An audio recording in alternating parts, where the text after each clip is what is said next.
Conor McGregor reveals list of Michael Chandler alternatives under consideration for comeback fight. Conor McGregor says Michael Chandler is no longer the only possible opponent for his comeback fight. Notorious, who has been inactive due to injury since 2021, was scheduled to fight Chandler at UFC 303 in June, but pulled out after breaking a toe. McGregor wants to return before the end of 2024, but UFC chief Dana White has ruled that out, expecting his biggest star to fight in early 2025. Chandler, having sat still for 2 years, grew tired of waiting for McGregor and booked a rematch with Charles Oliveira for November. Now, in a fresh update on his comeback, McGregor suggested that might not fit with his new timeline, and a list of alternatives is under consideration. Speaking to The Schmo, McGregor said, "We are looking for a comeback date. I'd like to square it away with Michael Chandler. You know,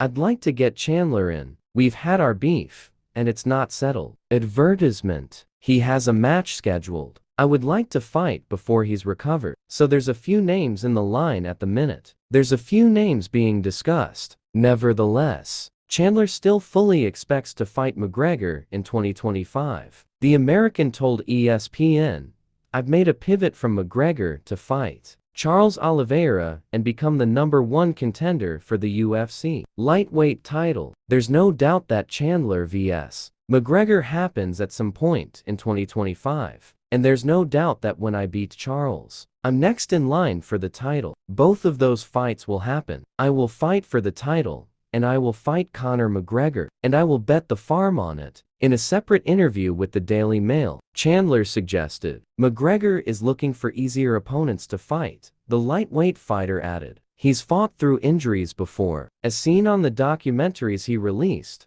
I never wanted to sound full of myself, but there are a lot of easier fights for him to take. But if he comes back, the road is through Nashville, Tennessee, and Michael Chandler." He continued, "It's a clear path. I am next in line. You can't do a season of The Ultimate Fighter and not fight." He signed a contract, and we had a gentleman's agreement. We both put butts in seats, and people are going to be intrigued by anything Conor does.